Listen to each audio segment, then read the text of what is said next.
Hello and welcome to Redshirt Cinema Club, a weekly podcast about fandom and watching movies with friends. This week, we're falling through holes in the universe and landing in Time Bandits, Terry Gilliam's visually cacophonous 1981 adventure about a small boy careening through time with a band of thieves, pursued by God and evil itself. There's a lot going on, but did we like it? Join us to find out.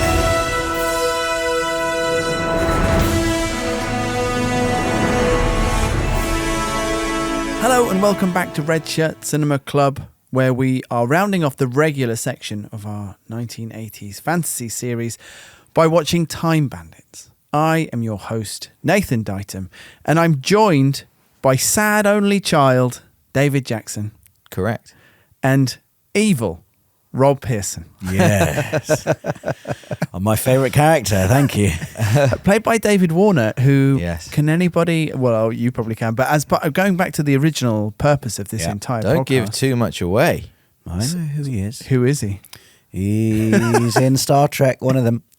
Chancellor Gorkon, man. Chancellor Come on. Gorkon. He's in more than one of them. He's also the human diplomat who's on that rubbish That's planet. true, yeah. In the worst Star Trek film. Shikari. Shikari. You see the link with Sean I can't believe Sean Connery was doing Time Bandits but refusing to be in a Star Trek movie. Well, that's because he was doing Indiana Jones, so That's true. that's true. Yes. So, and actually, then he also played, I believe, Cardassian in Yes, he did. one of. Was he in You've watched the it? Three Lights? That one? Is that him? Oh my! No, I don't word. think. Yeah, I think that's him, isn't it? Might be him. I think that's him because it's two great actors head to head. Yeah. Lights. Is it fun? No, how many are there? I think there are 4 lights, and he wants them to say there are 3 lights. There are 3 lights. It is him. Just say there are 3. Oh my lights. god! And also in this very year, I think maybe the year after, he was the bad guy in Tron, which Right. is very podcast adjacent. Yeah. Crazy, we've not seen it. Time Bandits, a hard film to get hold of. It turns out. Yeah. Yes. We watched it. I don't know what the copyright business is. I think if it isn't commercially available, then places like the Internet Archive step in and it's uploaded there, and that's where we've looked at it. I thought it was legit. If we're basically telling people to pirate it, then I'm sorry, but I'm pretty sure we're not. Well, try exhaust all legal, You can buy routes. it on DVD You can. on Amazon. We weren't that organised, unfortunately. No. Well, Nath said he had it on DVD and then he didn't. I have every other Gilliam movie apart from this one. Yeah. It's unbelievable. Yeah. Well, it's quite believable, isn't it? It's not that Are you crazy going to complete the for collection? a story. I think there might be a Criterion, then maybe I'll get the Blu-ray. I did it because, spoilers, I enjoyed this film. It's so much of it is everything I think of when I think of a Gilliam movie, and I'll talk more about that in a moment. Rob, had you seen this film before? No, What did you think of this film? I really enjoyed it. Excellent. Thought it was very, very funny. Brilliant. Dave, had you seen this film before? No. What did you think of it? I don't think I could say I Right, enjoyed it. That's enough for Dave. I found some bits of it funny. I really wanted to enjoy it because of Brazil and Oh, you like because- Brazil? Yeah. But not this. Yeah, I don't know if it's the chemistry of, when I watched it or watching it on a laptop, late at night Sure. with headphones on, maybe not ideal. I put mine on the TV. I tried that and then I just got fed up. I tried to use a browser on the TV. It was having none of it. But yeah, I mean, obviously, like loads of the cast I love. Yeah. There were bits of it I really enjoyed. I didn't dislike it at all. I just didn't click. I was aware that I wasn't enjoying it as much as I felt I should be. Interesting.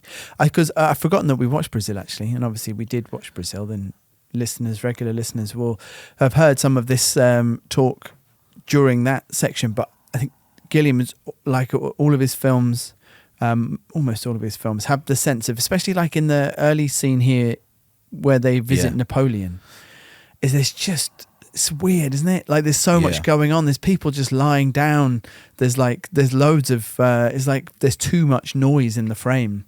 Yeah. And if those scenes drag, if they don't have a real like clear purpose, you can kind of feel like what's going on. And I think that's probably my least favourite bit of the whole film, even though it's got friend of the pod, Ian Holm. Yeah. I loved the doing a good Napoleon Napoleon as well. Did you? That was the first part of the film where I realised it was a comedy, or I was supposed to be laughing at it. Yeah. I didn't know anything about this film. I knew it had Michael Palin and John Cleese in it, so I was expecting, I don't know what I was expecting, but it felt like I was just watching a time travel Monty Python movie. Yes. For large parts of it. I've written down some quotes that I just thought were very funny. Okay. But Ian Holmes saying, "Little people hitting things, that's what I like." I really enjoyed it. There's something about his portrayal of Napoleon, which is, it's like there's one joke in there. It's like that he's so small. obsessed. He's just in the next scene. Alexander the Great was only 5'1" 1 inch shorter than me, would you believe? Yeah, Tamburlaine. Yeah, no, my least favourite part of the film, I have to say. I think maybe this is part of that, even though it's quite obvious, when I think about it, I didn't realise it was a comedy either. So It took me a second, as in I had that realisation at some point, rather than laughing looking for the jokes right from the beginning. The moment that I laughed was when Michael Palin is tied up against a tree and he just says, "I need some fruit." The problem is happening again. Incredible. It's happening again, Pansy. I need some fruit. Which I really hope is an improvised line. It feels very improvised. But and therefore the intro, for example, which also felt really Brazil to me, this sort of, suburban home. Look inside the suburban home. They're all sat on plastic covered sofas watching some awful game show, so bleak, with Jim Broadbent Jim Broadbent and but without looking for the comedy in it or thinking I was just like, oh man, yeah, this is miserable. It's fully dark. I think Gilliam has a really dark sense of humour that persists all through his films. I don't think, because when I watched it when I was younger, I saw it when I was a kid. My dad taped it off TV, and then I remember talking to a friend at school about it, so I rewatched it at some point at school, and his favourite line was right at the end, where they all come back alive again, and he just goes over to his friend and says, "I'm sorry, I killed your fidget." I remember my friend Ian Sword said that all day at school the next day. But I didn't really clock any of the satire in the early part of the film. Like there's stuff like this always reminds me, have you guys read the children's book Not Now Bernard? No. Not Now Bernard is brilliant. It's about a kid who is it's pretty bleak. It's like about 10 pages long, and it's a kid called Bernard who's trying to show his parents things, and I'm not even sure you see all of his parents, but they just keep saying "Not Now Bernard." And I think there's a monster underneath his bed, and the monster, and he's like, "There's a monster on my bed. There's Not Now Bernard," and the monster eats him, and then the monster comes to terrify the parents, and they just say "Not Now Bernard." And obviously within there's a brilliant idea that if you ignore your child, they'll become a monster. Yes, which I really like. Anyway. But if you just keep ignoring the monster, then it's fine. Yeah. The society can't ignore the monster. That's right. The children That's society's problem. But this had a real 70s, 80s aspiring suburban capitalist bent to it, which I don't know if I was living that, and so I was just like, this is what homes look like. This is fine. I wish I could cook my dinner in 8 seconds. That was the thing, is that I just thought it probably was a really accurate depiction of home life at that time, and like Kevin's obviously just a good boy, and he's reading about Greek history, and he's just trying to share it with his dad, and they're obsessed with who's got the best gadget out. The neighbours have got like a whatever, we've got a 2-speed hedge trimmer. It's funny now, it seems funny to me now as I'm retelling it, but at the time I just was like, just felt quite sad about it. I do think there is something about this film and lots of the sort of Python stuff through the 80s, where it's funny, but it's not like you're laughing at it as it's happening. But if you talk about it, it's like Napoleon, like Robin Hood being really nice, and his men being horrible. That's funny. Actually, the bit that did make me laugh during that scene was him just violently punching everyone. He was so ready to do really it. Necessary? Yes. I don't know what was going on. Bring in the poor. Here they come. Congratulations. And I didn't really clock. I just loved that it was weird when I was younger, and I this time I got the vibe. It was so much like royals meeting people, and I think Cleese said really specifically he'd based it on Prince of Kent, whatever his name is. Edward, was it at the time? And then Michael later. I don't know. I don't know, to be honest. But yeah, just the emptiness of those conversations. After they've left. What awful people. Which is like one of those things I was remarking yesterday, that you just say things through your life and you forget eventually where they came from. I say that often. Yes. How about you guys when you leave? Yeah. What awful people. And now you're trying to claim that it's not your actual thoughts about us? No, I'm just... Or it's like, it's someone has perfectly summed up my actual thoughts about you. Exactly. In a really pithy sentence, which I like to say. I can't help but repeat it. Yeah. The early bit of the movie, I guess one of the things I wanted to talk about with the parallels with other things that we've watched, like Child Alone, like it's very Labyrinth, isn't it?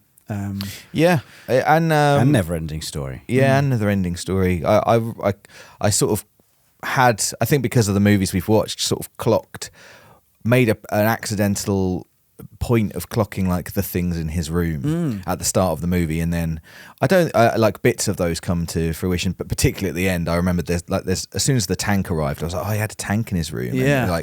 And there's Lego. I really like the walls of the building made like they're stone but they're massive bits of Lego, not legging. Yeah, the Fortress of Ultimate Darkness is made of Lego, and I remember he had Lego in his room, and I was sort of prepared for that that kind of thing. Reality or not reality. But obviously, but they do just, I think, confirm that it is reality at the end. They do seem to. I don't know. They do. He's got Polaroids. He does have Polaroids. Why is King Agamemnon suddenly a fireman? Well, he winking at him. He winks at him like, don't mention Killed it. your parents. Yeah, don't mention it, mate. Don't mention it. You're welcome. Yeah. I really enjoy that, and again, it really reminds me of the really unique production design of Gilliam's movies. And I was talking in Brazil just about how it just feels like sometimes they like slightly overreach, or they're so practical. Yeah. I loved I liked when I was younger. I didn't enjoy the horse coming out of his cupboard right at the beginning, Kevin's cupboard, wardrobe, sorry. And there isn't enough room for a horse. Horrible, made me uncomfortable. Yeah, it's like, is the horse okay? What's going to happen? It leaps over him. I was like really trying to figure out, like, did it really leap over him? Yeah. And it looked like it did. I can't imagine how they would have, like, back at that time, they would have had to have used some terrible effect that I would have definitely seen. Right. So I just think they had a horse jump over a boy in his bed, which is maybe it was a huge risk. A small stunt person. And I don't really understand what the meaning of that scene was. Me neither. Is it like time is just leaking out? But then it's all reversed, isn't it? Because he wakes up and his cupboard hasn't been destroyed. No.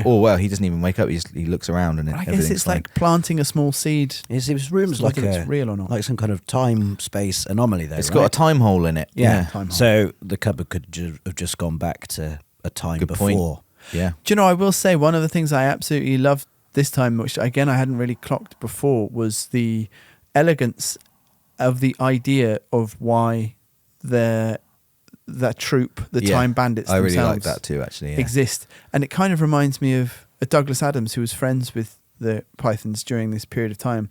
The sort of flights of imagination that he's got in Hitchhikers, especially. And actually, I thought the opening animation, which I also love, is quite of the map. Yeah, I mean it's wonderful. And writing out the names. I was really excited by the start of the movie for that reason. I was like, oh yes, I'm going to really love this. Yeah, and just to say that explanation is that this team were part of God's shrubbery team, weren't they? Like trees, they were in the trees, and they got punished for building a tree which it's just a giant pink tree that smelled disgusting. Yeah. That they were all really happy with. Yeah, it was like the Flobberlob or something it was called. And they got demoted into repairs. Yeah. And the reason they needed a repairs department, it's quite Brazil, this whole thing, isn't it? Yeah. The reason they needed a repairs department is because the universe was a rush job. It's done in 7 days. 7 days, yeah. That's a classic joke. Loads of really holes all over. So there's loads of holes, which is what they have the map. And they thought, rather than repair it, why don't we just use the holes? To steal. It's great. It's a great sci-fi idea. It is, yeah. Very cool. And I like you. I mean, it's so this was remade as an Apple TV series 2 years ago by Taika Waititi. They didn't get a season 2. I think Lisa Kudrow's in it as like the leader. I think she's is it David Rappaport is the head of the Time Bandits in this one. I can't remember his name. Yeah, Randall, I think. Randall. I think that's a brilliant performance. He's so good. He is great. And they do not cast. We're going to have to fix on little people. Yeah. Okay.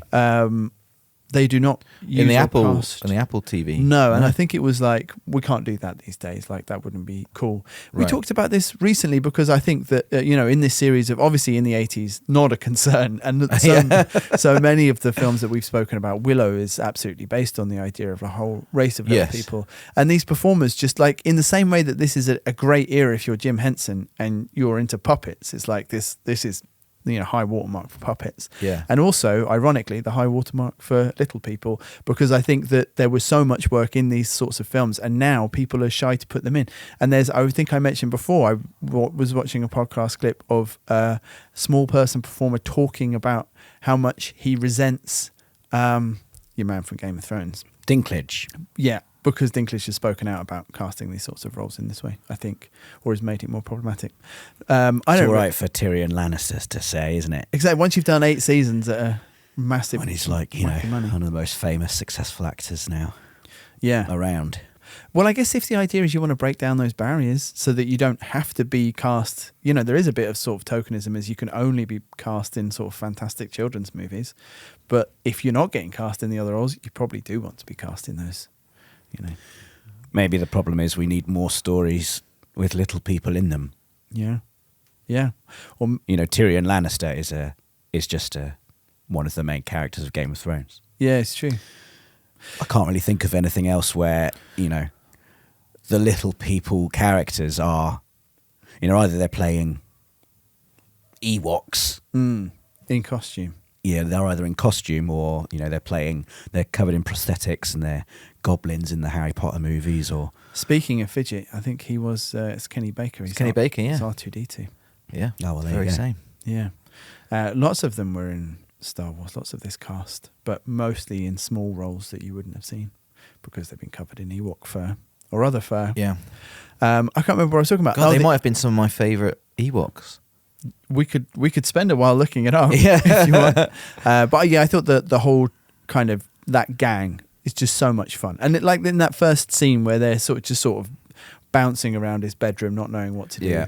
I was again really impressed by the dialogue, actually, like because it feels really natural the way they're talking over each other, but also like I was looking for loads of dubbing.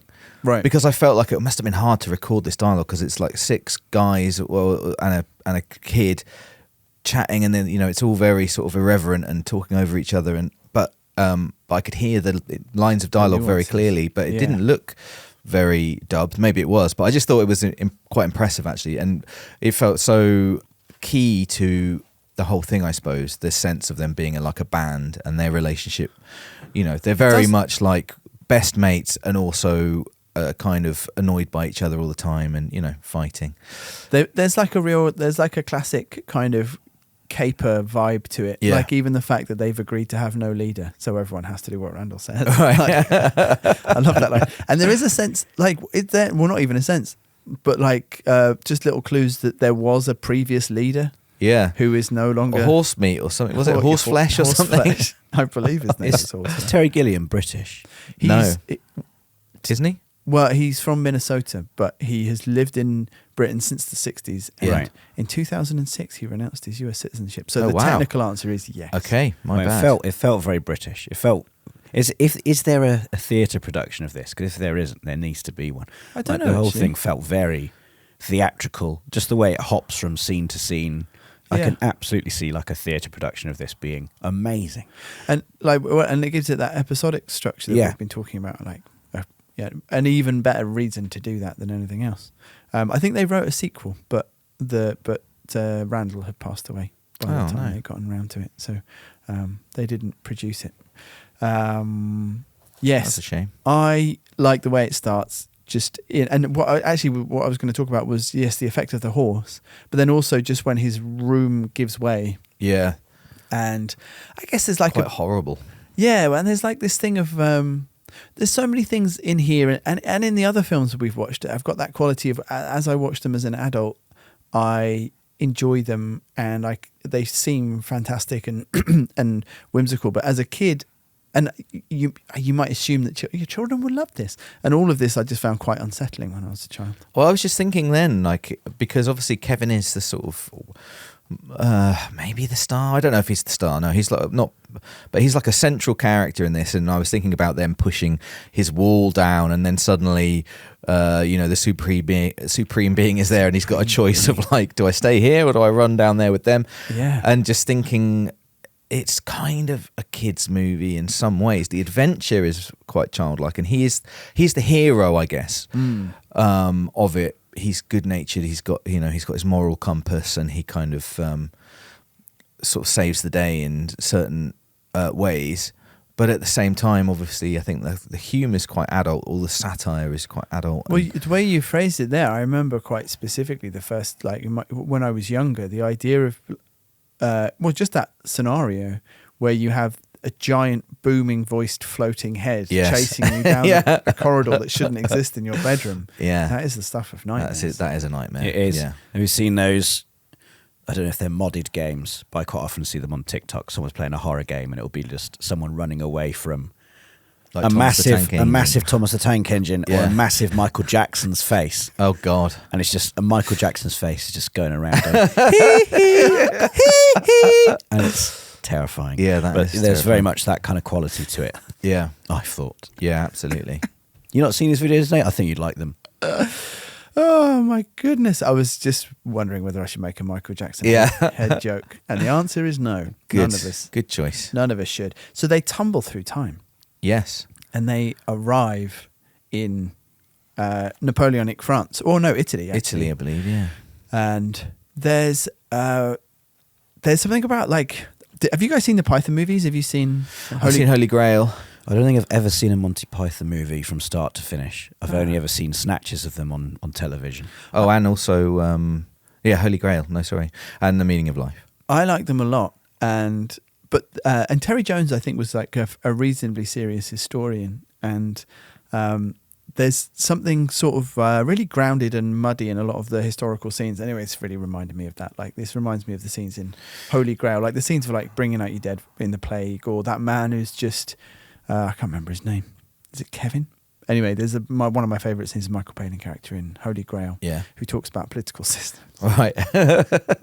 You mentioned the about Terry Gilliam movies sort of finding the edges of what's possible, maybe sometimes in production. I was super impressed by the historical locations that they had in this movie. Like, I don't know where this castle in Italy, this supposed castle in Italy actually is, but they had loads of people running about it. It was lit really interestingly and very cool. And then particularly the Greek city. Yeah, that's got to be a real location. Yeah, 100%. I looked but I don't know where it one was. up. It's in so Morocco, cool. but I can't remember the name of the place. But It just looked fantastic. Fantastic that they were actually there and it's unbelievable shooting there. That wide shot, Yeah. was crazy. Yeah, and it really helps with. I guess it just makes the film seem bigger. I was just going to say, actually, just because it reminds me of something that Joe Cornish was talking about when he released. He directed Attack the Block, and then he made a King Arthur movie. And he was saying with his King Arthur movie that he was trying to make a kind of film that people don't make anymore. You could maybe argue that how well his film did proved why they don't make that kind of film anymore. But where it is for kids, but it isn't as accessible and light as kids' movies are now. And I think probably maybe not thinking specifically of these kinds of films, but there's even a darkness to Labyrinth. There's definitely a darkness to Willow, and this in particular is just feels like that, just like an era of kids' movies that maybe didn't hold your hand quite as. Yeah, well, you mentioned what was it? Not Now, Bernard. Oh, yeah. I was thinking, like, who's that for? Like, I guess it's for the parents, but like, if I was a kid hearing that story, again, it's just like it's bleak, isn't it? Your parents not listening to you, you get eaten by a monster, and it does feel like there was a different sort of time where children were exposed to a lot of like nursery rhymes and fairy tales. Are Even the pretty Tiger dark, Who aren't they? Came to Tea, which is brilliant, is about a tiger comes into your house and it eats all of the food. Yeah. And then it drinks all of the water in the tap, which Yeah. is unbelievable. That is annoying. And you have to go out for dinner, Yeah. which is fun. Oh, I like that. But like, There are easier ways to. it's sort of weird though, isn't it? I It's have very weird. questions about the It's Tiger very Who weird. Came to Tea. Yeah. Did you ever see Sean Locke's Tiger Who Came for a Pint? Oh yeah, that was brilliant. I did. Oh, Man. so He good. was banned from the King's Head for mauling the darts team. Yeah, that was truly brilliant. Just like a bit out of 8 out of 10 cats. That was, wasn't it? Like just Yeah, a bit. just You know, it's bringing like it something feels along. like it should be. It should be bigger than that. Yeah, I really miss Sean Locke. Yeah, Me same. too. What a guy. So there's a map of all the holes and they realise it. They do all their messy business with Napoleon. The guy, the compere, the MC is Charles McKeown, who later will write all of Terry Gilliam's movies with him. Oh, no for way. a stretch of time. Yeah, so they wrote Baron Munchausen together. But he didn't write this. Michael Palin co-wrote this. And Michael Palin turns up when they jump through time after a very long stretch. And they land in Sherwood Forest. The Middle Ages.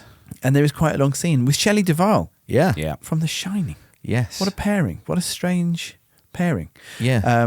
I was, in the reading I did about this, it was interesting that, so I already knew part of it, like Handmade Films is George Harrison's film company. And I think he set it up. He was friends with Eric Idle, but also with he just liked Python and he had time and money in the 70s. And Life of Brian's financing collapsed. And so famously, George Harrison wanted to see the film and wanted to help his friend, so pay for the film. But once they set it up, I think they were looking for other projects. And so I think they did Jabberwocky with Terry Gilliam in 77. And then Gilliam wanted to do Brazil at this point, and no one really understood what it was. So they said, can you think of something else? So he and Palin wrote Time Bandits. And there was lots of discussions around trying to make it more commercial. So I think John Cleese is Robin Hood instead of Palin because he's a slightly bigger name. And I think that's why Shelley Duvall's in the movie. I think Sean Connery met maybe the producer from Handmade Films playing golf. And he was like, I'll come in and do a little bit. I think, again, a Python fan. And I wonder if Shelley Duvall is in the film, basically, because of American sellability. Yeah. Because I would not have put her together with Palin. It felt like a strange casting. Yeah, definitely. She's very fun, though. Yeah, absolutely. Yeah. really good. He's good in the part, definitely. But it was just, yeah.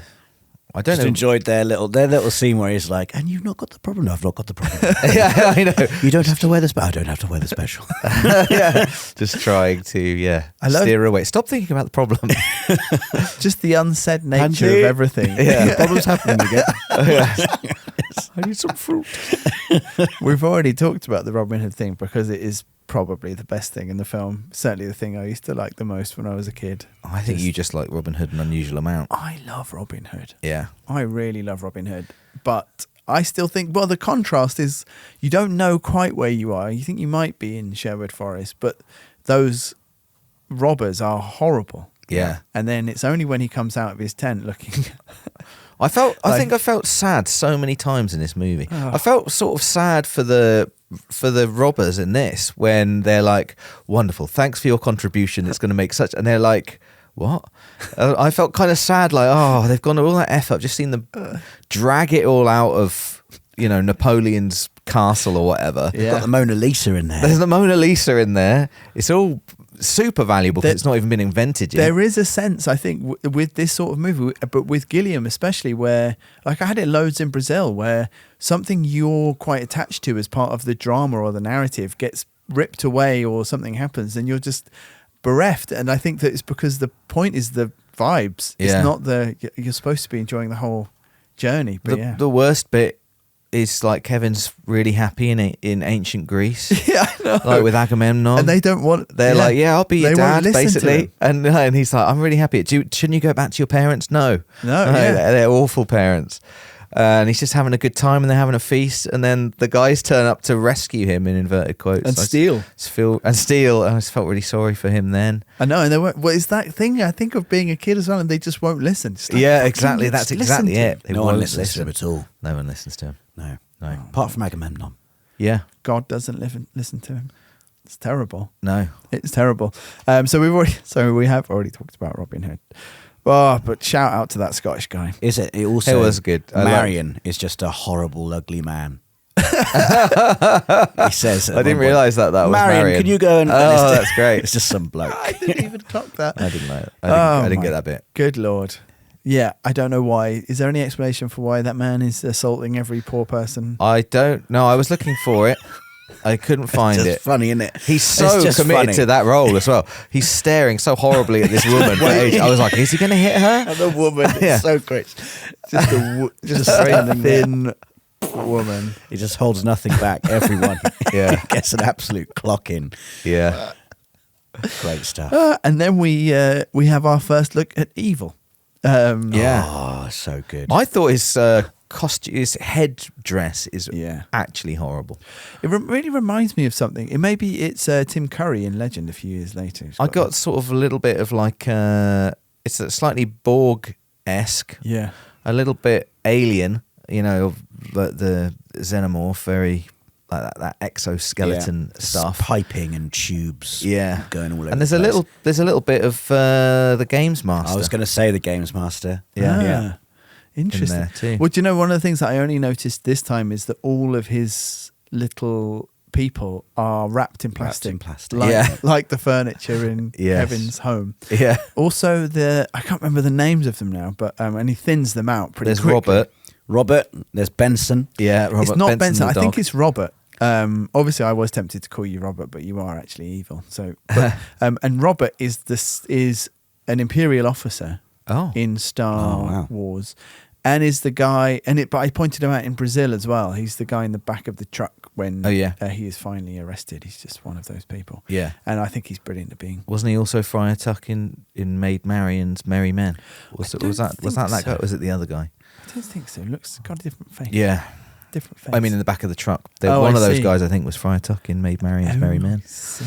But yeah. But good to see the same character actors turning up again and again. And I really enjoyed the offhand way that Evil... Well, Rob, tell us why you love David Warner. Because David Warner is clearly having the time of his life. I love that you Being just love the evil guys genius loving in it. being It evil. just looks so much fun. And the dialogue is really funny. I just found it all like the bit where they're talking about we've got some lunatic on our hand. God's a lunatic who's more interested in daffodils and butterflies than he is in microchips and computers. Yeah. Like, what's he created? He's created slugs. Yeah. They can't speak, they can't hear, and they don't know how to operate machinery. And it was at that point that I had to pause the film and just imagine a world for about 5 minutes where slugs were doing those things. Running Yeah. the place. And I really enjoyed that 5 minutes. I think that it's quite an interesting observation, particularly evil being obsessed with technology. Yes. Well, evil is, the face of consumerism and material greed, and again, not noticing or caring for the natural things in the world and the beautiful things in their world, and just being so obsessed with Yeah. increasing technology and, very much, I guess, how Kevin sees his parents. Well, his parents are obsessed with technology. I was just looking up subscriber trunk dialing because it was one Yeah, of I the things things know what that that he was. that's said the he line was, that he said. he and was I going didn't to understand know what it was. I think it's I'll read the Wikipedia entry. I think our Okay. listeners probably want to know. Is a telephone numbering plan feature in telecommunications technology in the United Kingdom and various Commonwealth countries for the dialing of trunk calls by telephone subscribers without the assistance of switchboard operators. I really What's a needed trunk call? Yeah. A You're going to trunk go down a Wikipedia call. rabbit hole. Yes, here. exactly. Technology for providing network access to multiple clients simultaneously by sharing a set of circuits, carriers, channels, or frequencies. I'm sure someone who actually understood this could tell us in a second. Come on, well, this is where I want AI. These are all ironically, very sort of to- like 70s or 80s analog-y type words, aren't they? Yeah. That was the thing.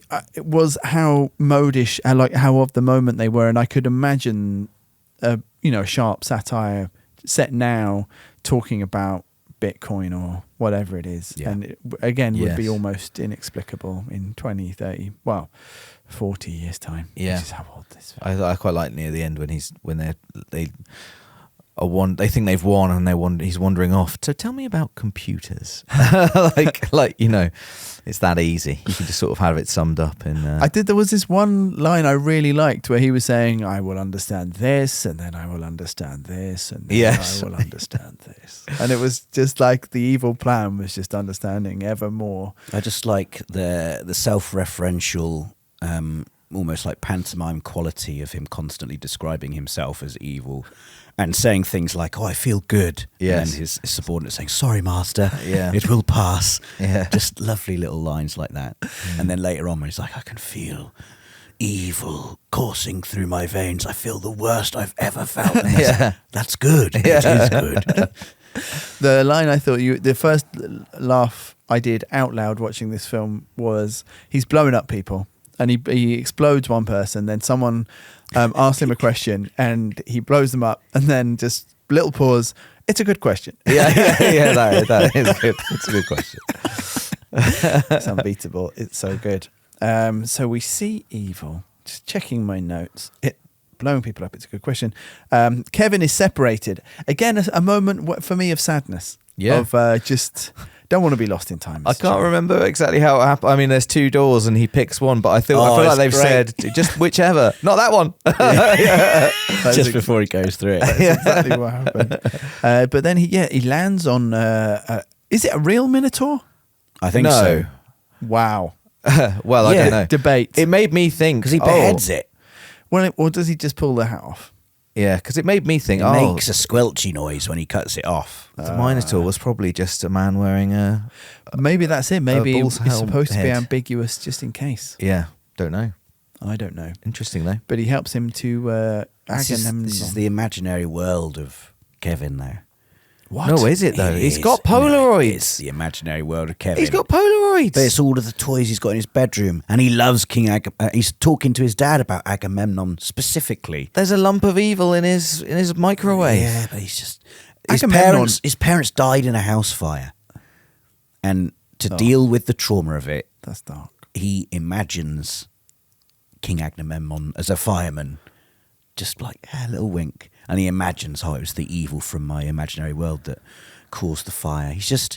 He deals with the Let's difficulty. hear you explain the Polaroids then. He's imagining the Polaroids. He's dealing with the difficulties in his life by escaping to these historical fantasy worlds. I think there might not be a final answer. I lean on the Polaroids being That's fairly definitely conclusive truth. The truth But is that there isn't a final answer. But I It's think, probably- like a lot of these stories, it is a child would instinctively understand that the things that they contend with in their lives are being represented in this adventure. I'm not sure that his imaginary world makes him feel any better at the end, though. No. Didn't make me feel any better. As it's, I was like, oh my god, he might actually. Maybe Sean Connery's going to save him, or be like, I'll Jump I'll on. adopt you. Yeah. But he just drives fighting away. fire. Just left outside his house as the fire engine Surely goes away. Sean Connery's appearance as a firefighter proves that it wasn't real. Well, you Because say that, but he can't be King Agamemnon and the firefighter. I bet that there have been several people throughout history who look exactly like you. hey, did you see those? There was a photographer. It comes up. It is reposted on Reddit all the time. There was a photographer who did like a multi-decade project where he found people who look almost identical but are completely unrelated. Nice. That was really interesting. Yeah. And that really torpedoes your idea that the fireman couldn't look like Agamemnon. But that's an Agamemnon. ridiculous coincidence. The world is based on coincidences. I think- Also, we all come from a very small number of people. Let's email us in. What do you think? I think it's all imaginary. I guess the simplest explanation is he just imagines that the firefighter who is there at this moment of trauma looks a bit like Agamemnon, who he do that. had really met in time. Yeah. But we should say actually that we are going to be doing a mailbag episode this week for next Monday. So if you do have any thoughts on Time Bandits or any of the films that we've watched during our 80s fantasy series, And you can stop emailing in now if you're not an Access viewer. No, I think if you come across that, that people are going to come across that Yeah. weeks ago. I'm just saying. Send the email then we won't be reading those out anymore. we might. They're good. Did you read some of them out in the There's mailbag? Yeah. There's I really there's like one them. that came last week. It's brilliant. Is It it? is brilliant. Yeah. Oh, it's a All really right. good one. Okay, well, mate. Well, I'll just ignore that. Just I've said all email about with it, stuff with anything you want. But we'll also try and direct you from time to time with. We're going to do a mailbag episode about this. And so if you do have any thoughts really specifically on Willow, Labyrinth, Highlander, Never-ending story. Yeah. God, you can't even remember we I watched just forget it all the It's time. amazing. What is going It's on? a real thing. Yeah. So maybe, I yeah. mean, you're like that Maybe kid we whose are- name I forgot on Bastion, and me and Rob are walking around that village. You're the We're- nothing. No, we're not the nothing. You're like in the. you're We've getting- just made loads of wishes, Dave. Yeah. Oh, I see. You're just walking around. Oh, you've made the wishes. That's what I'm Made saying. wishes. We're like Right. mindless children. Well, thank you for Fantasia because I've really enjoyed it. I don't know what you're talking about. You made. Oh, right. Okay. You're talking about the Disney film. with all of the brooms that sing. I enjoyed that less. I can't remember. I don't know if Rob's doing a bit, but the Fantasia is the name of the land in Neverending Story. But it is also the name of the movie. It is. I am doing a bit. He's doing a bit. You both did great bits there that I've threw me. undermined it. I'm sorry. So, yeah. I'm glad that Nath ruined it rather than me. Kevin becomes the prince of... Is it Macedonia? I don't know. They refer to it as Greece, but the history of Greece and Macedonia... Different city-states. There's like Sparta, which I think was like its own thing, but also part of Greece, kind of. Athens. Well, Greece is the bigger area. Yes. Yeah. I think there was a long history of them being competing. They were, definitely. Places. I don't know the history of... I didn't understand what was going on with Agamemnon's wife, the queen. I don't know enough about history to understand. Maybe that reference. was just put there to make it seem like when he was brought in to be confirmed as the prince, Kevin this is, maybe we thought he was being abducted by his wife, Agamemnon's wife. Agamemnon is very hard to say. It is. Even harder to say. What was the hard thing? John Carpenter. John Carpenter. Agamemnon. John Carpenter. It's always the N's. An N. Well, it's M's. Is Agamemnon. M's and N's followed very quickly by another one. Yeah. Agamemnon. I quite like it, but it is hard to say. Agamemnon. Have you all seen Troy, where Brian Cox is Agamemnon? No. You not seen Troy? No. I saw Troy in the cinema. I don't know anything about Lots of Agamemnon. people think it's terrible. I realise. Really like so what was is Troy about the Trojan horse? Yeah. Is Agamemnon He's like like the not king just of about the Trojans. He's the king of the Greeks. Guess who directed Troy? I did know this, but now I've forgotten. Wolfgang Petersen. Oh wow, no way. Yeah, that's right. Who also directed? Oh, Don't say Das Boot. Say the other one. Which other one? What are you talking I about? don't know. What did you direct? Oh, I don't know if you're doing a bit or not. I'm not. The Neverending Story.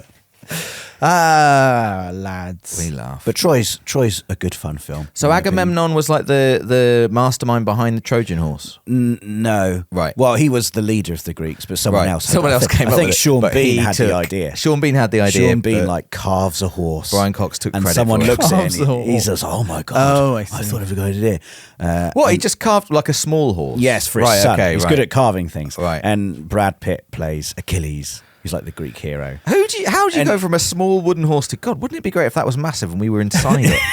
I don't know. They definitely let that in. And Like- there's a great fight between Eric Bana and Brad Pitt. yeah, Really great. You fight. love a good fight. And there's a good just bit of IMDb trivia. Right. It's like they didn't let Brad Pitt and Eric Bana see each other during the pre-production. I love all this stuff. And they would constantly go to one man. Brad, I saw Eric earlier. He's huge. He's massive. Yeah, he's worked and it out. just made them both like Really work really out. bulk up. Yeah. I think that they're like I It would make me give up. Just so you know, if I'm ever in a production, I'll be like, oh, it's not worth it. Bring me the donuts. going to the craft table again.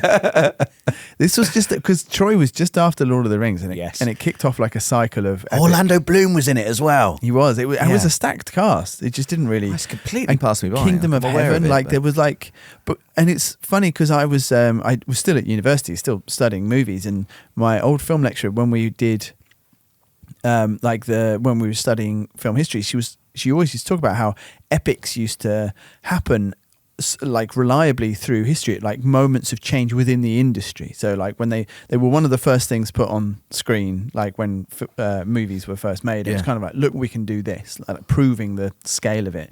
And then when TV came along in the sort of 50s and 60s, again, like there's a cycle of just huge productions, biblical epics, like Ben-Hur is from that time, Spartacus. Or the Bible. The Bible. I was going to say, have you checked out the Bible? And then similarly, I think with, I guess, like kind of, but the DVD, but with the internet on the horizon, there was this cycle after Lord of the Rings. But I don't think there was anything to get anywhere close to Lord of the Rings in any of the films that followed. And there's that, it's in the trailer, so you can go and watch the trailer for Troy. There's because I thought Brad Pitt was, at that moment when I saw the casting, you kind of go, yeah, like he is an archetypal star in the way that Hollywood doesn't produce in the way that it used to, like a production line in the 50s and 60s. So it's so interesting to see him in this kind of classic format, but he was fucking rubbish. And there's a bit in the trailer where he is kind of talking to his men, and I think he just shouts, "Destiny, take it, it's yours." And it's got real like dad teaching the under 10. Sorry, Rob. 5. You should try that. 9.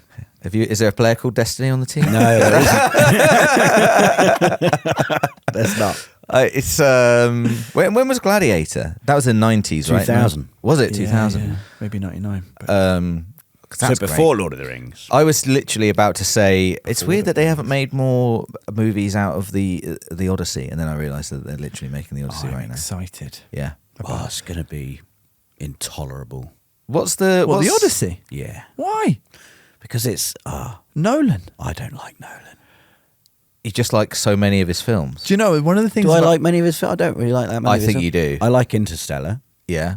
You don't like any of the Batman movies? I like the first one. There you go. That counts. Mm-hmm. What? I like The Prestige. There you go. That's 3. That'll do. What about you? Like Nolan? What about Inception? Yeah. Come on. You like Inception? I Big like fan of Inception. I love Inception. It's my fave. What about? I quite like Dunkirk. Insomnia? I've not seen Insomnia. Surely I've you not like seen- Memento. I've not seen. I like Memento. I've not seen Tenet or I've not seen Tenet. Oppenheimer. So yet. which ones don't you like? Yeah. It's okay to not like The Man or something about it. You know, it's not that okay, but I don't dislike his films. There's a vibe to them, and just something overly serious and po-faced. They about are them all po-faced. That it just irritates me. I tell you Yeah. what, I don't think that he or his films are po-faced, but I do think that the way that they are received is fair. po-faced. And I think that I would really have enjoyed doing Nolan on this pod. And I think there's some people in our... Well, we still can. But, we definitely I was should. going to say, the thing that holds me back is because it's the archetypal film bro God, podcast. yeah. Like it's But difficult. we do it in a non-film bro way. Maybe we should do a few like when the Odyssey comes out. I'd love to watch the Odyssey. I just Yeah. want to say Because that it's the Odyssey is like, it's so ridiculous. What do you mean? It's the most you've got the Bible and then probably this, Yeah. the Odyssey. Yeah. It's such a Nolan thing to. I'll make a film about man being sad about making the atomic bomb, and the way I went about it is I just thought and I want to film. I'd like to film an actual nuclear. He wanted to film an actual nuclear But you know explosion. what? Well, it would've and been wanted to nice. make a nuclear bomb go off. So I Weigh would that capture it all. against the fact that he made 3 Batman movies. And Your sort of disdain for Batman also annoys me. Batman's great. Batman's great. your And love of Nolan's Batman. Batman trilogy is my least favourite run of Batman films, despite the fact they are Come inarguably on. well made. Yes, they're well made, but But they're more than so- like Mr. Freeze and all that nonsense. Oh, that is a shit movie, but fucking hell, it's fun to watch. The Dark Knight, everyone wanks on about But the Dark the Knight. Joker all is the fun fucking to time. watch. He is. Is he? yeah, when he blows up the hospital he? and he kills I all mean, the- I've got some, bad taste opinions about that performance, which is probably inappropriate to talk about. I could tell. You really want to, but I want to know what they are now. I think I can guess what they are. Just, I think the performance is overrated. Well, I don't think that's bad And it taste. only gets the plaudits it does because of the He passed tragedy away. of Heath Ledger's passing. My journey with that movie was I watched it after all the hype and I thought it was fine. And then a couple of years later, I watched it again and I was like, holy shit, I think Heath Ledger's performance is amazing. I really enjoyed it. I was in from the pencil trick. changed I my just, mind. and just his little react, ta-da. I was like, oh, Yeah. this is exciting. I tell you what, and maybe the Joker's just very difficult because I haven't enjoyed another Joker. I think the Joker is very difficult. Think. Jack Nicholson's is great. Yeah, Jack Nicholson's is I've great. not seen Jared Leto's and I never will. No. And Barry Keoghan's, which appears very briefly in The Batman. Yeah. Yes. You don't see enough of it, I don't think. I But there's wonder a if he'll there's a be- big deleted scene that they then released after the film, Right. which had a far longer interaction between Batman and the Joker, which is quite interesting. This is not Batman podcast. No, Or a Kevin Nolan. It's not. Kevin Nolan podcast we should make. What is the big... the Kevin Nolan The footballer, podcast. Dave. Sorry. What is the big Odyssey big movie idea? from the 60s, though, with the stop-motion skeletons and all that stuff? What's that movie called? Harryhausen. Well, he did. There was Jason and the Argonauts. Jason and the Argonauts is what I'm thinking of, which I guess isn't the Odyssey, but it's Odyssey adjacent. What happens? Oh, because what war is he coming back from? I Is it don't the know. Trojan not War? this? Oh, maybe. because Are we talking about Time Bandits again? No, Jason and the Argonauts. Oh, Have no, you seen that? Odyssey, the Odyssey. Oh, it's so good. who's the main guy in the Odyssey? Odysseus. And it is That's the and clever he is thing. Sean That's why Bean it's an in Odyssey. Troy. I'm pretty sure that's Odysseus. Is that Odysseus? I believe so, because that's where they're coming home from. That's the Odyssey is coming home from that war. I think, even though it's a pretty small sea, I don't know what they were doing. Well, we'll find out. Odysseus is on his way to get something, isn't he? He's got to find something. There's always a fetch quest. Yeah. And he runs into the Cyclops, and I mean Jason of the Argonauts. They run into Medusa. I don't know if that's the same story. Anyway, I'm excited. Where the hell is for it. Agamemnon in all of this? Where? That's what we wanted to know. We don't know. Where is Agamemnon? Where's Sean Connery? I would say really briefly. I think that Nolan's become like a genre. I think that because cinemas are dying and Marvel has kind of failed, and people will go and watch him and they expect a certain thing from him. So the insane stacked cast and taking on this huge story. Is playing into that, and I'm excited. I don't know how long cinema's going to be around. The fact that we're getting Dune 3 and the Odyssey in the same month, I'm excited. I'm excited to see the Batman part You're not 2. excited That's for what either. You just said you I'm excited. Sure, not for excited. June 3, having not seen either of the other two movies. Absolutely watch the other Dunes in the build up to June 3. Well, the thing is, we try quite often to have like, oh, this film is coming out, so we could do a build up and then go to the cinema together. And Rob's eyes always glaze over. You really, what I don't understand is you really cinema. love your man there who's made the Dune movies, Denis Villeneuve. Denny Villeneuve. I don't really love Denis Villeneuve. Oh my God!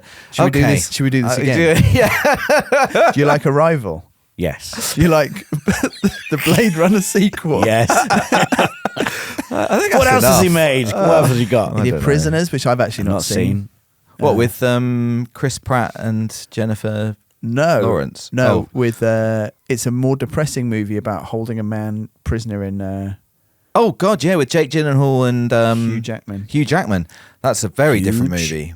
Jack. But I do Hugh like it. Jackman. Yeah. I think Villeneuve is an unusually excellent Well, I think the way he's maker. Of taken films. Dune and made Dune is pretty amazing. It's good. Yeah. What's Rob looking up? Sorry, I was just reminded me. I don't know what reminded me of Alien Earth Season 2. Oh, What? Is there news? Peter Dinklage has been cast in Alien Earth Season 2. So there is I going to didn't be a even know season there 2. was going to be one. Interesting. Well, Peter Dinklage has been cast in it. Maybe, So, yeah. Maybe it would just be. Did him. this just happen? Why did you suddenly think of that? This Because- news just came through. I can't remember. I saw it in a news article last week, and something that we were just talking about. I don't know what Yeah. it was. It was when we were talking about Denis Villeneuve, because I remember thinking as we were watching whatever film of his, Blade Runner. Yeah. I was like, I would love to see Denis Villeneuve do an Alien type thing. Yeah. And then I just remembered Alien Earth. Incredible you Season didn't think 2. about it when we were talking about Peter Dinklage. Because I'd forgotten which actor it was. Well, that was what I was looking up. So which famous actor was it that I'd read about who'd been cast? And I've just It's a never-ending story. It's robbing us of all of our memories. They fall onto the Titanic. We're back into Oh, Yes. this is great. And Palin's back. yeah. in its back. It may be- He's got something on his nose. It may be a little Great. bit sad that we didn't see them in more timelines. I really know, enjoyed yeah. them being back. 2 is weird. It's like Yes. 3 is almost the minimum number to make the love me, Yeah. Pansy, don't you? Even with this thing on my nose. yeah. And then the reveal of the toupee. Yeah. the She has an unusually large, and then we don't find out. Oh my god! Yeah. It's all It's played so well. Yeah. I don't know about you guys. Maybe we talked about this when we did Brazil. Michael Palin has just been somebody his warmth on screen is Yeah. something I've always responded to. We've talked about our love of Michael Have Palin we? much. I'm happy to do it again. No, it's he's fine. so good. He's just really good, isn't he? He's just wonderful, and like Around the World in 80 Days is just like a comfort blanket for me. I can listen to the theme music and cry. Yeah. I could do it now. I could probably just imagine listening to it. For Yeah. what? Around the World in 80 Days. Oh. His BBC documentary series where he undertook the challenge Around the World in 80 Days. And it's like, it's so good because travel has changed so much now. Obviously, planes in particular, like the world has become much smaller, and obviously, like, you know, Western technologies and culture have sort of spilled out everywhere. And it's great because at this point in the 80s, travel was still like some of the places he's going, you know, it's very unusual to have someone visit. And it was just like, it felt like a proper adventure in a way that it would be less so today, maybe. But Yeah. it's just good. And he's just the right person to do it. He's got the perfect attitude for. Anyway, I love Michael Palin. Just to say, Rob, the conceit was that he only used forms of travel which were available when the book was written. Oh, that is great. Oh, sorry, yeah, I should have explained that. Except for once when they got stuck in Saudi Arabia and he had to get driven around the desert. I think, yeah, They just cut that the out, camera crew could use basically. planes and things to get ahead of him. And sometimes he's literally left by himself because they have to go off and... Like when we were driving the van that time. Exactly like that, yeah. Do you know And he's what's like, funny "Oh, I'll is see you on the other side, guys." Every now and again, there will be a shot of something a plane taking off or a boat leaving, and I will be like, I think about how TV's made when I watch TV, and I have no idea. Like, were they on a separate? How did they do it? There's a small crew. I just don't know. Just film a different plane. Yeah. I've thought about that. Yeah. But sometimes he's literally waving. I don't understand. From the plane window. Yeah. I don't understand. How do they get that shot? No. They're taking off. He's not in the air. That would be special. We're back on the Titanic. The Titanic thing. This is a cheap joke. Gradually, I still enjoyed it. I think it's like, what was the film we watched recently? The one you like that I didn't. The funny one with John Candy. Oh, Spaceballs. Oh, Spaceballs. Yeah. Yeah. I decided quite early on that I wasn't finding that funny. Yeah. And I decided quite early on that I was finding this funny. And so everything that happened, I just laughed at. And I enjoyed the Titanic joke. The little reveal. Immensely, yes. Yeah. Does he ask for ice? Was that what it Yes. Yes, he asked for ice. He walks Extra away. ice or We see something, yeah. SS Titanic, and then the whole thing very quickly just goes. Yeah. Although it's relatively accurate, and the scene of them all on the plank. Incredibly inaccurate. That's not what happened. What are you at all. talking about? I'm sorry. Yeah. What? It grazed an iceberg and they graze slowly sank over the course of The slowness wasn't 90 accurate, minutes. but did they show the end going up as well? Yes, yes, that's right. And then similar to the James Cameron film, they are all on a plank. That's where he got the idea. I almost certainly Yeah. think that is true. Someone talk while I look at my notes. Oh, then we're transported to the Age of Legends because evil has been trying to tempt them in Yes. Yeah. to his fortress in order to steal the map. With just, what is it? Like the most valuable object ever. Yes. Yeah. Basically. That they've snuck on the map somehow. I like the kind of Age of Legends as an idea. Wasn't sure who these people on the boat were. No. This whole scene lasts a while. I think that he's an ogre. He is an ogre, Right. and it's Mrs. Ogre. Right. So I Ogre. looked at the character names. Catherine on Hellman, IMDb. who played Jonathan Price's mum in Brazil. And I can't remember the actor's name, but the guy who plays the ogre plays Peter? He plays Maester Aemon, the old Oh. blind Maester in Yeah. Game of Thrones. Wow. That's him. That's cool.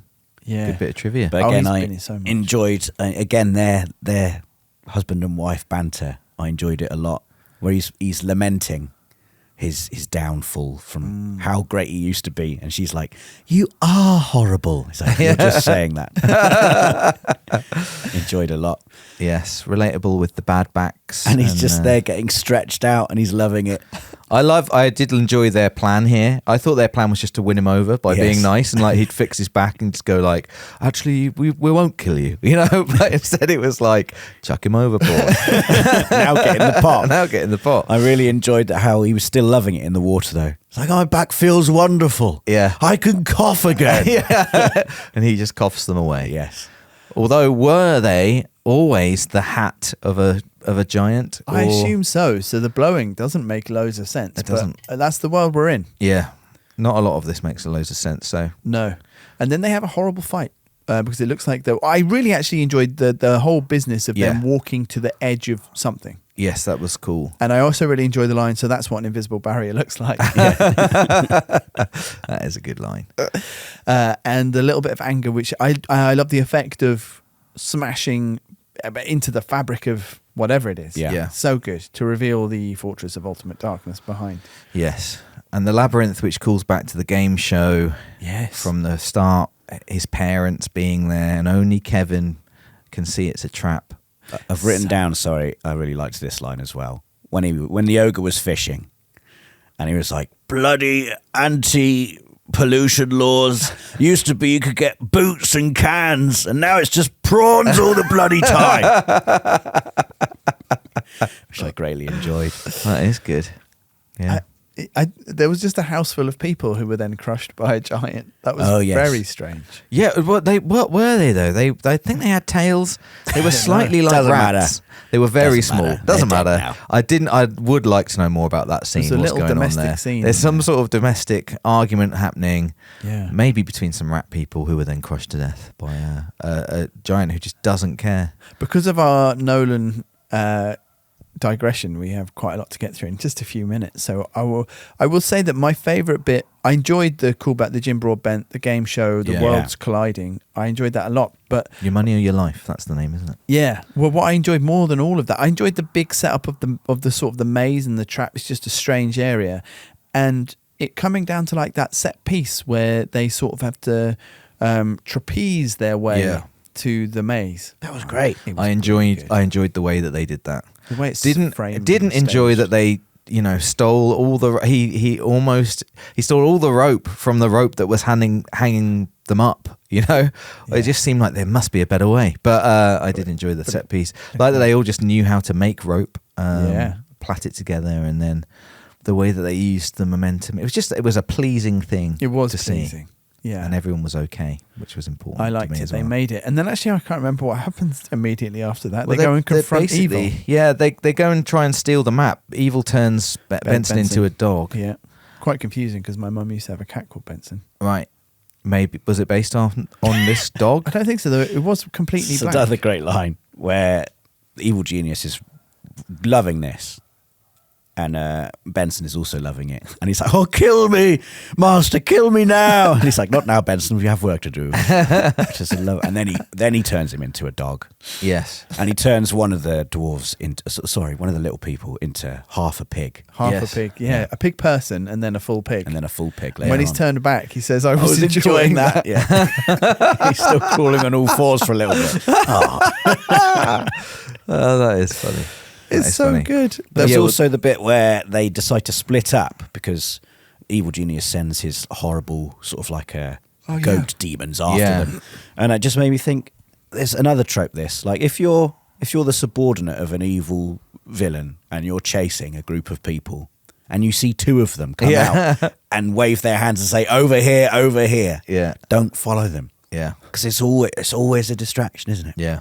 Anyway, I And it think was. there's a chance you will become an evil henchman as well. So that's going to be good. a training. henchman, Yeah, that's going to be good. Not the training full evil for you. guy. Goat demon. Right. the For goat real. demon. Yeah. Hench goat. The battle is pretty messy. Yeah. It is. Historical figures come in and they're fighting evil, who just deflects everything, has a series of knives in his head. Yeah. That was unusual. That bit when that bit Cowboys was I found that lasso quite him. upsetting. It It is was upsetting. sort of like it was quite Beetlejuice. He becomes like a sort of fairground ride, music doesn't plays. it? The music is like fairground. He's twirling those. I can't remember who's being twirled. cowboys. Cowboys by their ropes that they've lassoed around him. Cowboys and also say, "Let's have us a lynching," which I'm not sure is. I chill. was surprised by that line. Yes. Yeah. I mean, I guess it's maybe true that some lynchings weren't racially motivated. Yes. I'm not too sure about the I still wouldn't have used it in this film. word. In this family-friendly film. Yeah. And just the whole idea that he's got that apparatus in him he can deploy just for this specific I guess maybe he's not a If this person happens, at all, and he can just have spinning knife weird that stuff in it. flings them all off at top speed. I can Yeah. imagine being one of them. Nasty. Nothing works against evil apart from God. Yeah. Who just arrives in the form of Ralph Richardson, Yes. who is the second member of the 1981 BBC radio production of The Lord of the Rings to appear in this film We will catch them all. after Ian Holm, who plays Yeah. Frodo. Who does Ralph Richardson play? Gandalf. Of course. Of course. Nice. Of course. He's so good as Gandalf. And I think he's excellent as God. He and is it's excellent. He is. there's a Japanese film, one of my favorite films, called Afterlife. And I'm sure I've told you about this before. It's about films, but also the afterlife. And it's set in that way. Like, one of the things that I think that certainly 20th century Britain and Japan have in common is a love of bureaucracy and systems and civil service and municipality. And there is in this film, they work for a department which manages people's afterlife, and they get to choose one memory, and then this department recreates it. And they're recreating it, and all the way, like, as they're doing it, you kind of like, well, this isn't going to feel like that thing.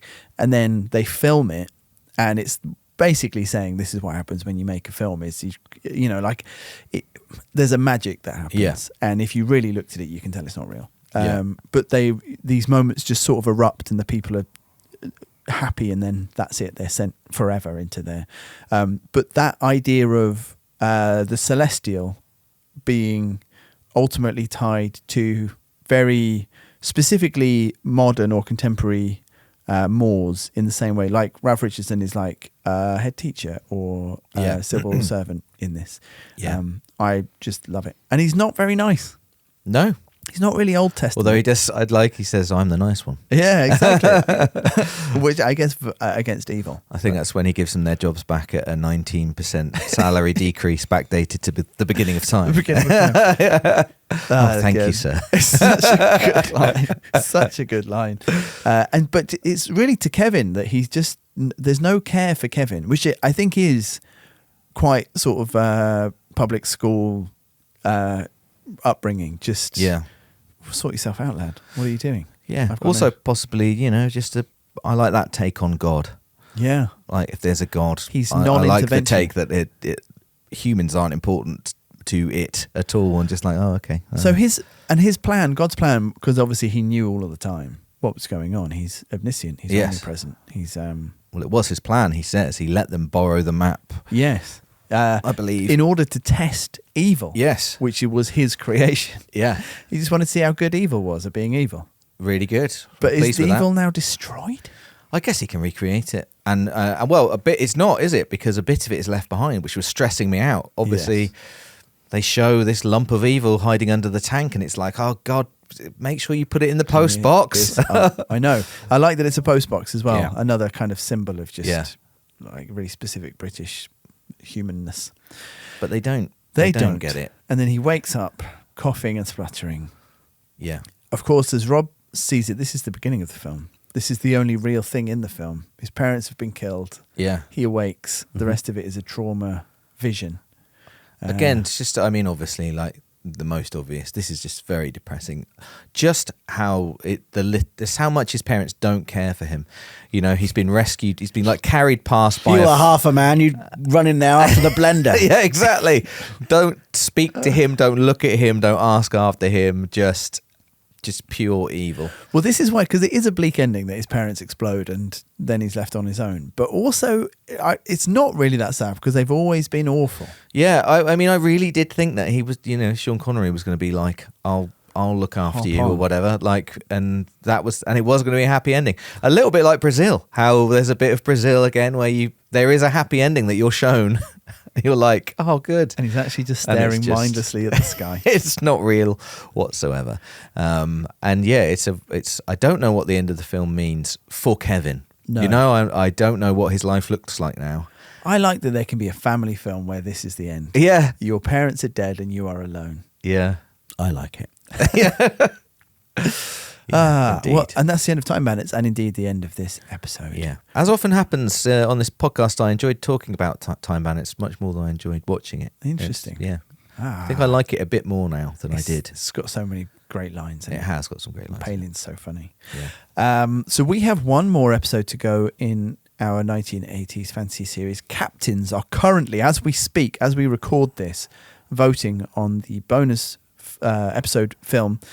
There are 4 choices on the table. I can remember them all. The Dark Crystal, which I wanted to win but won't. Conan the Barbarian, which might. Yeah. Lady Hawk, which has got no chance. And The Princess Bride, which is currently the runner. So if you want to vote on that, if you are a captain, go ahead onto the Patreon and take part in the poll. If you'd like to vote, you can become a captain, or you can just sit with the rest of the red shirts and see what comes down the pipe. You can petition the captains as well. You can shout at them, lobby them. Yeah, exactly. And that episode will be up for you on Wednesday in 2 days' time. And then next week we'll have a mailbag to wrap up everything which has gone on in this series. And then we'll be moving on to video game adaptations, and we'll be announcing what films we'll be showing as part of that series next week. So enjoy. Thanks very much for listening, and we'll see you on Wednesday. You've been listening to Redshirt Cinema Club. If you're enjoying the podcast and would like to receive 2 exclusive episodes per month, please consider supporting us on Patreon. Just check the link in the description. We'd also love to hear from you. Email us at redshirtcinemaclub@gmail.com or follow us on social media. We'll be back with another episode on Monday.